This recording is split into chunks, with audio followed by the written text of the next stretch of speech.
Christie, welcome to Reset. Thank you. I'm so excited to be here. Oh, it's so nice to have you here in the studio. For those who haven't met you yet, you are the director of Gwen Agency. It's a marketing agency here on the Gold Coast. You are also the co-founder of Busy Girls Social Club. Yep. And I feel like you're winning awards every second week. No. That's a lot. Why do you do what you do? I don't know. So I'm 26. I started Gwen when I was 23 and then Busy Girls late last year. So I've always just been a go-getter, and something happened when I turned 23 and I went, I'm just going to go for it and see how I go and start my own businesses and then see if it all pans out. If it doesn't, I'll go work for someone else, and that's how I'm here. We first met at a reset retreat. Yes. It was an absolute pleasure hosting you there. But can you talk to us a little bit about the importance of hitting pause every now and then? Definitely. So I went on the reset retreat by myself, something I would never usually do. But I was at a point where I was on the brink of burnout and I thought I need to take a day or two off work, go out into the countryside and just switch off. And that's exactly where Reset popped up, and I went, and it was just the best thing to clear my mind, pause and just rejuvenate, because in the work that I do, it's like go, go, go all the time. And I rarely ever stop and just relax and take a moment for myself. So I think it's very important. And yeah, I don't think anyone takes enough time for themselves. So going on the reset retreat was the perfect timing for me and the best thing I could have done at the time. Oh, I love that. And I remember you were quite intentional for someone that is. I thought you were about to say intense. No.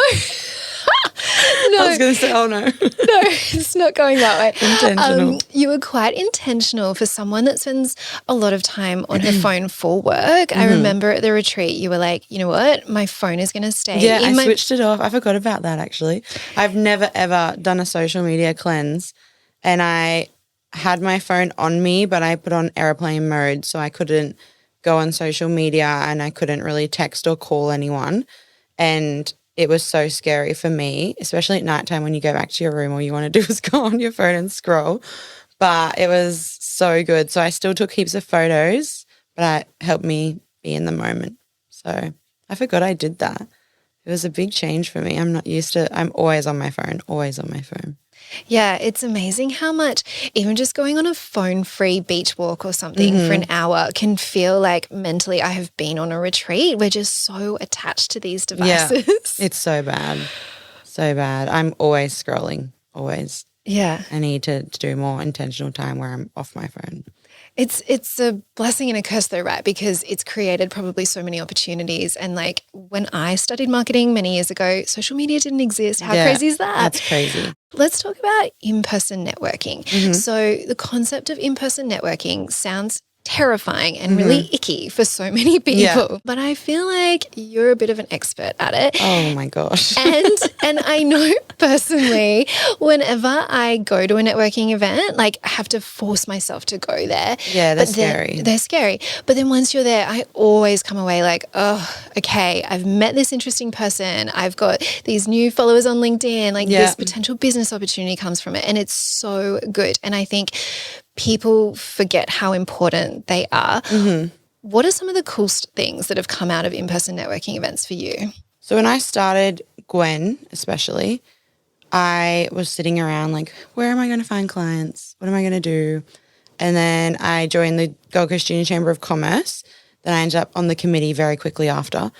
But just going to regular events really helped me, one, get out of my comfort zone, be able to talk about my business. I had to like on the spot know what to say, and it really pushed me to know more about how to convey my business to others. And then just network. I remember the first one I went to, I knew no one and I was so nervous and I was like, I'm just going to be in the corner. And then I met a girl, and now Christine, I still am with her every single event I go to now because I'm like, hey, and we've got to know each other over the years. So I think it's so important. Push yourself out of your comfort zone. It can be so scary, but you never know who you'll meet. You never know who someone else might know. Givers gain. What you give to others, they'll give back in return. So I try and go now to at least one event a week, at least maybe 6 a month. So I guess I am a pro in-person networker.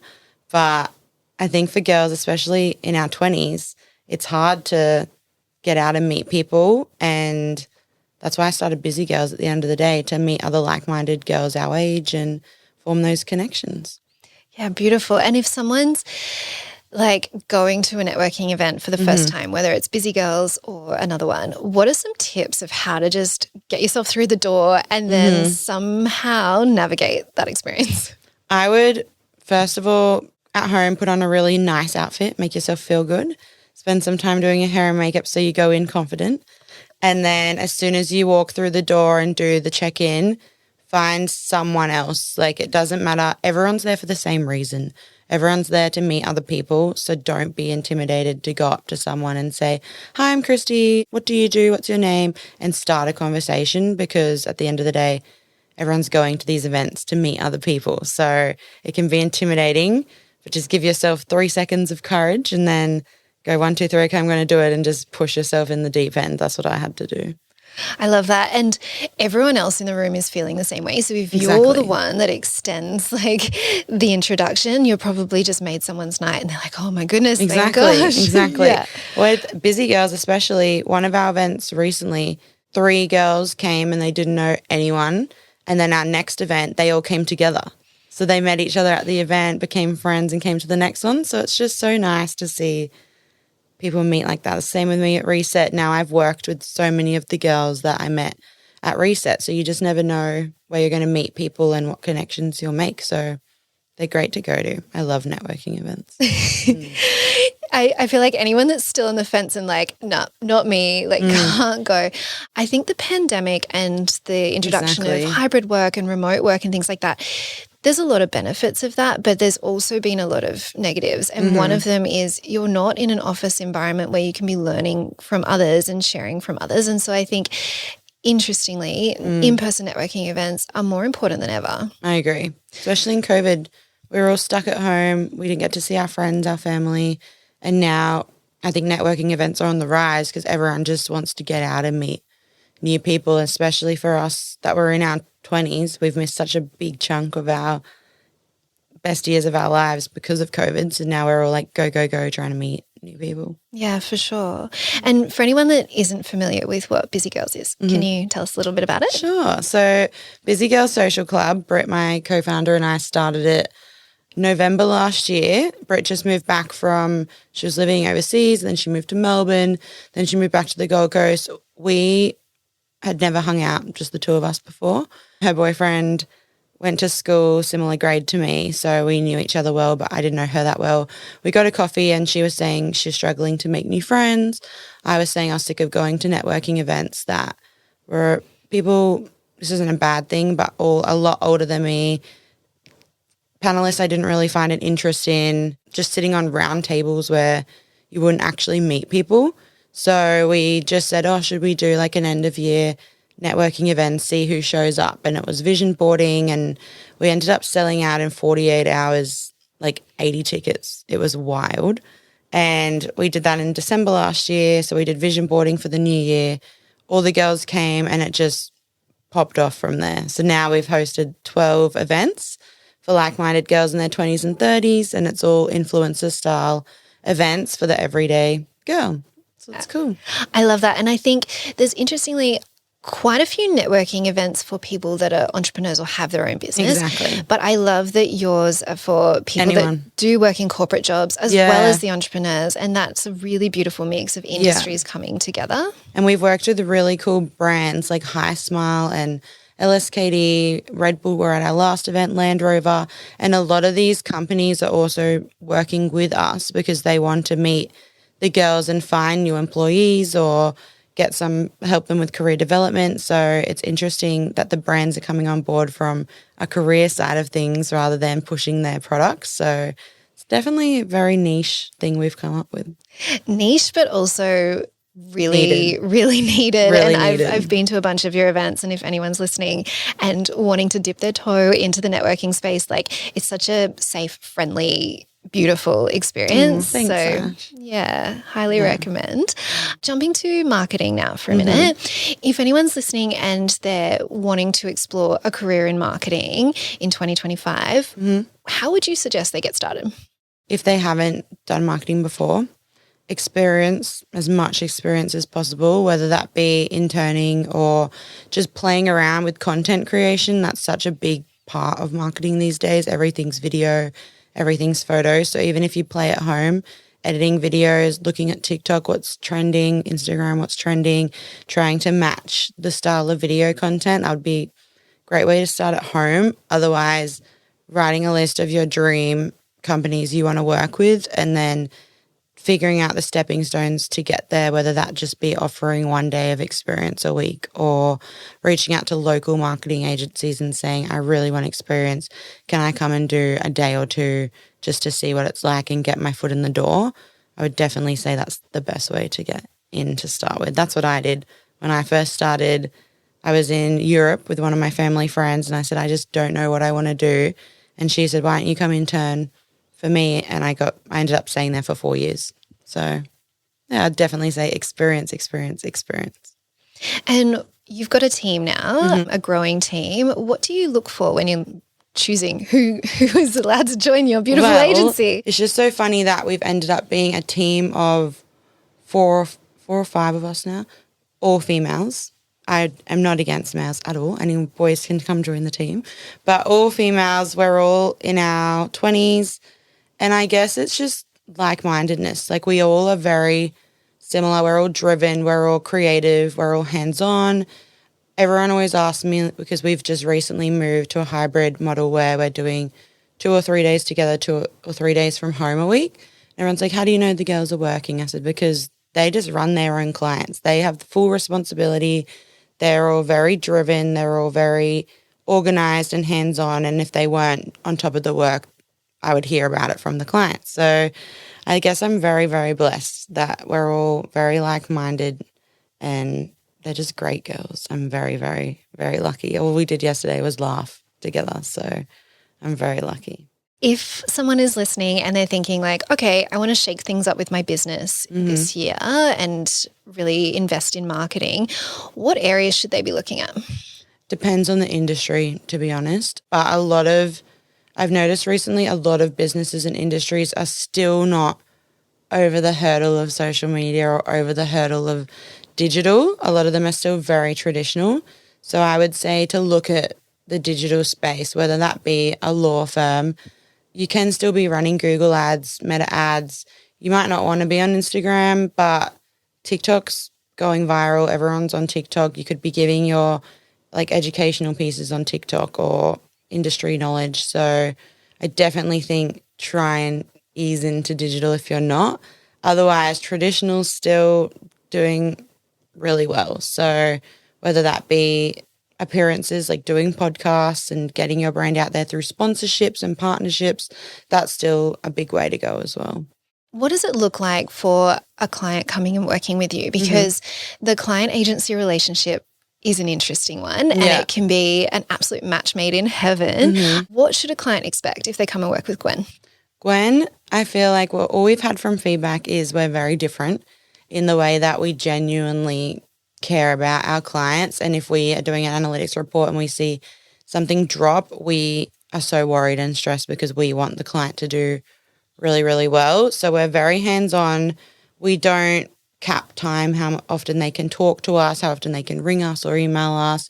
We're there for them as much as they want us to be or as little as they want us to be. And we try and think outside the box. We're always giving them advice, telling our clients like, oh, we tried this month, it didn't work. Can we do this month? And we're on top of it for them. But I guess the biggest thing is, Gwen, we are an extension of our client's team. So it feels like we are in their team. What's a dream kind of client for you? Dream client, we've all been saying we would love like a resort overseas. I know this sounds so stupid, but we've had on our vision board in the office for ages, like a resort in Fiji or Vanuatu. That's just, there's so many that aren't on top of their website or aren't on top of their socials. And we're like, how can we get them? Because we could just make it so good. So that's probably the dream, but we'll see what happens there. I love that. Okay, so if anyone is listening. If anyone's in Fiji, knows a resort, hit us up. And of course, the work trips would be pretty nice Yeah, to go and exactly. capture The them. work holidays. We're very lucky. We have one client out at Harvey Bay. So we've just booked literally yesterday, Alex and I going out there in January for the night. So at least we get to travel for some clients, but Fiji would be ideal. I feel like you just came back from Fiji as well. So maybe someone will remember Manifest you. it. Yeah. Your team, let's talk about them again for a second. So creating an environment that helps your team and yourself thrive. So you've mentioned you've just recently pivoted to a hybrid workspace. And I love that you are giving your team the autonomy to just own their deadlines and make it happen. What else do you do to really set them up to be successful? Yeah, definitely. So we do every Monday and Thursday a team whip. So we all sit and we say what we're doing for the day. Anyone can ask me questions and then we break for the morning and go off on our own. We also try and do that virtually on the days when we're not there. So I think that's a great way for everyone to align, hear what other people are doing in their days. And then if anyone has any questions for me, that's their time to say, Christie, I need help with this, or can you give me advice on this? So that's, I think, a great way for us all to align in the mornings. Another thing we're big on is team culture. So we try and do once a month a learning and skills workshop. So last month we did photography and we all do photography in-house, but we had a professional photographer to come in. She gave us some tips and showed us how to use the camera better, gave us some skill workshops. So that was great. And then we also have done this year like some AI workshops, all of that jazz. So every month I say to the girls, what do you want to learn about this month? And they might say video skills or AI, and then we do an hour workshop once a month on whatever they want to get better at. We also do a lot of team bonding. So some people have said you guys do too much team bonding, but I think it's so important, especially now we've moved into hybrid. We're not together every single day. So once a month we also do a team bonding exercise, whether that be a Pilates class or going out for lunch or doing a little excursion.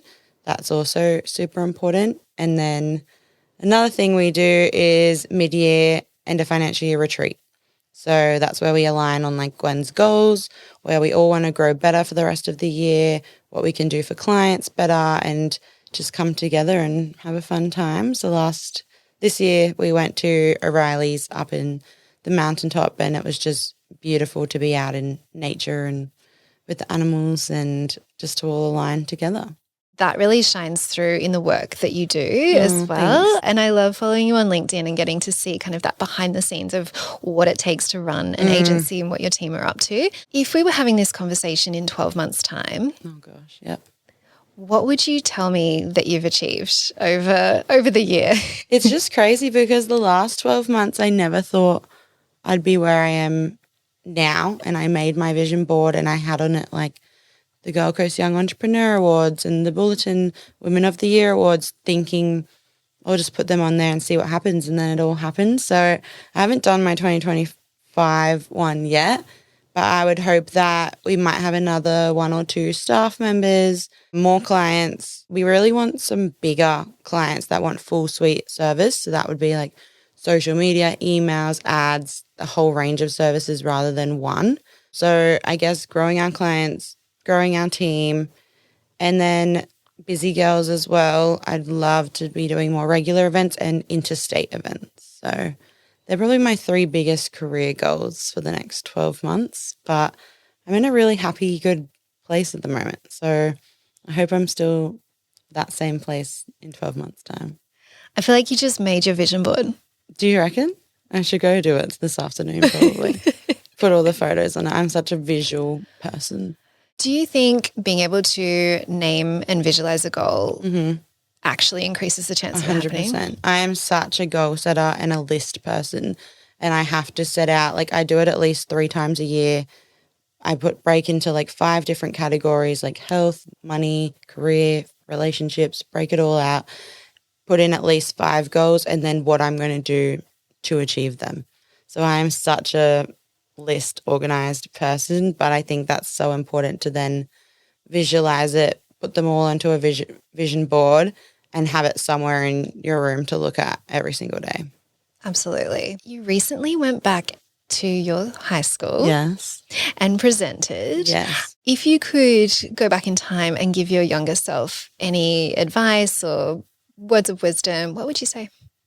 It's funny you say that because my little cousin Jessica, she's 14 and I see so much of myself in her at the moment. And she's coming to me with all her school issues and friends and puberty. And I'm just like, wow, if I was in your shoes now, it'd be so different. But I think I was always very worried what others thought of me, whether that be my personality or my look. So I'd love to go back and be like, just don't care so much and just be yourself. And if this girl has an issue with you, who cares? That was my biggest thing. And also I went through like a bit of family stuff. So I was constantly anxious and constantly, I guess leads into it as well, worried what people thought of me. So that was the biggest thing. I'd go back and just be like, you're okay. Like, just be yourself. You have no idea what's coming ahead.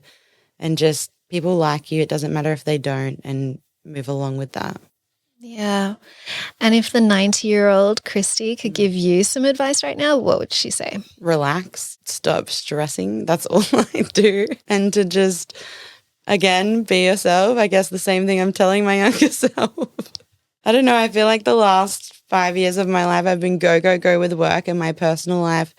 I've got great friends. I've chased a few of the wrong boys. I've just gone off the handle a bit with my personal life that I've been so focused on work. So the next year or two, one of my priorities is to like also focus on me.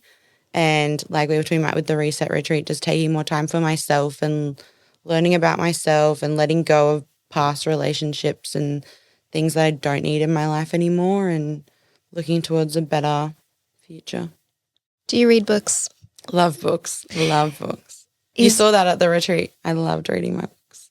Is there a book that you think everyone should read at some point in their life?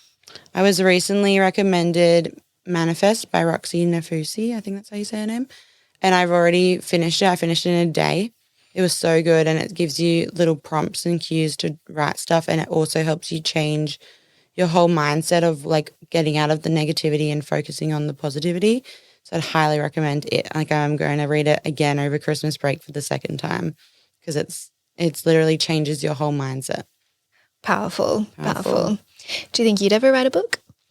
Maybe. Oh gosh, my book would be full of that many stories. Maybe one day, who knows? I feel like would people really want to hear from me, but who knows? Maybe one day, we'll see. Would you ever write a book, Ash? I don't know. I reckon you could. Maybe it'd be called Reset. That would be a great book. Yeah. I'd read that. You might be quoted in it. Let's see. Perfect. Is there anything we haven't spoken about today that you think people need to know, either about marketing, leadership, networking, self-love? Mm-hmm. What do you think? I would say if you have an idea, just do it. Don't sit on it. Don't wait for the perfect time. There's never going to be a perfect time. If you fail, who cares? Like I love at TikTok at the moment, everyone's showing their highs and real bad lows and talk so openly. So it makes everything more normalized now. But I think just do it because you never know what it could lead to and what's around the corner, and just be really kind to yourself in the process and don't be so hard on yourself, because I'm my own worst critic and it's really not helped me in the best of times. So I think learn how to be really kind to yourself while you do it. What are you going to do in the next 12 months to be kinder to yourself? I really need to get back into a better exercise routine. I've really slacked off lately. So I think I need to get back into a routine. My worst thing is if I'm like stuck on something, I'll think about it all the time, whether that be like a personal relationship or something with work. Sometimes I let those thoughts consume me too much. So changing my thought patterns, focusing on the positive rather than the negative in situations, and just spending more quality time with friends and family. I think that's what fills my cup up the most, is when I'm around my grandparents or my little cousin, my siblings, my friends. So taking more time with those people, more walks on the beach, more podcasts, more reading, and just figuring out more about who I am.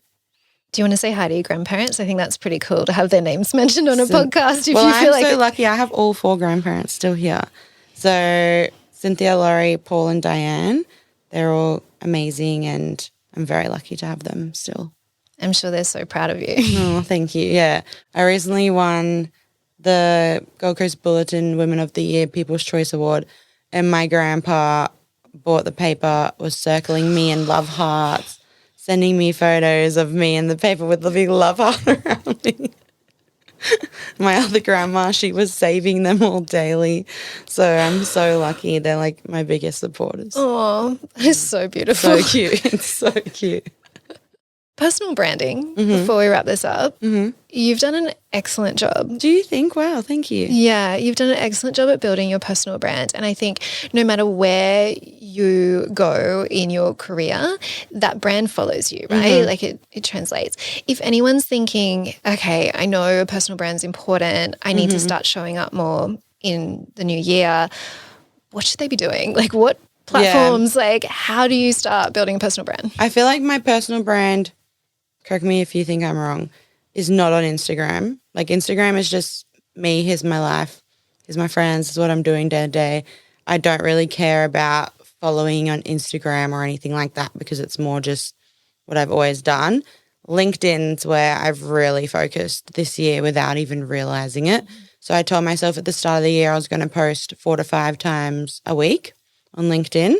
What that was about, I had no idea. So I wrote a big list of random ideas if I was ever stuck, and that might be 5 tips I do to switch off in the afternoon, 5 tips in marketing, all those different angles. And then I ended up having so much to talk about. It wasn't hard for me every day to have something. So I was posting about the events I'd go to, the people I've met, clients, what we're doing at Gwen, and it just has rolled into something this year that I never thought so many people were seeing my LinkedIn posts. And so I would definitely say if you want to work on your personal brand, lock in 2 hours. You won't be an idiot. Just get heaps of photos of yourself or you working or lifestyle imagery. So then you have a content base there, and then map out how many times a week you want to be posting on LinkedIn. You might hear that I'm posting 4 to 5 times and think that is crazy, but it's really not. It takes me 10 minutes every day. I then schedule in 5 minutes to 10 minutes every morning in my calendar. It's one of the first things I do in the morning, post my post and then walk away from it and go, oh, it's out there now. Cool. Yeah. See how it goes. So I definitely think just push yourself and you never know where it can take you. And another big thing with that is network, because the more then you meet people, the more people get to know you, then you end up forming like such an amazing group of people that are supporting you. So that's where I've been very lucky this year as well. Yeah, I think LinkedIn is a really underrated platform. It is. So many people think, oh, I'll post on there when I'm looking for a new job. Exactly. Which is just weird, to be honest. Like Yeah. you're like, oh, suddenly they're posting a lot. They must be looking for a new job. And Exactly. I think maybe when LinkedIn first came out, it was used in a very different way. Yeah. But now it's like, it's the professional social media channel. It is. And that's how I've met so many people. So for Busy Girls, we did an event with YCL Fabian, the founder of it. I met her through LinkedIn, and now I catch up with her all the time, and she's so lovely. We've become good friends. Same with like LSKD. I've just met all these people through LinkedIn, and it's just going, okay, I'm just going to send off a message. If they don't reply, that's fine. But most of the time they do, and from there you can form that connection. So message people, don't be scared of what they think, and just go for it. Back yourself. Yeah, absolutely. And in terms of finding mentors, I know like we've spoken a little bit about the importance of having mentors, but I think we live in such a cool part of history where our mentors don't have to be within our immediate circle anymore. Like we can follow people on LinkedIn or listen to podcasts and things and just tap into their innermost thoughts and have these unofficial mentors. Yeah. Is there anyone that you really look up to in the space? I have 2. So one that I don't know personally, I wish I did, is Mel Robbins. I love her podcast. She's really helped me when I've been like down in the dumps or questioning things. It makes me feel so normal listening to her podcast. So I think she's incredible, and I've referred her podcast to that many people. So I highly recommend listening to Mel. And then my other big mentor this year has been Belinda Dawes from the Gold Coast Bulletin. We met through the Gold Coast Community Fund. I was doing some work with them, and now I've just blossomed working with her, and she's been a great person for me to go to for advice, or if I'm not sure about something, and she's been so supportive of me. So I really look up to her, and I think having mentors around you that are also so supportive and you can ask questions and not feel worried what they'll think or say is so important. So I'm very lucky. I have a great group of people around me career-wise. So I'm very lucky. Well done. And I feel like you give back so much to all the people in your community as well. So it's that real magnetism and beautiful growth journey. Yeah. Christie, thank you so much for joining me today. I'll put links to Gwen and you and your LinkedIn in the show notes so people know where to find you. Amazing. But I really appreciate you spending time with me today. Thank you. I'm so excited. Thank you. Thank you.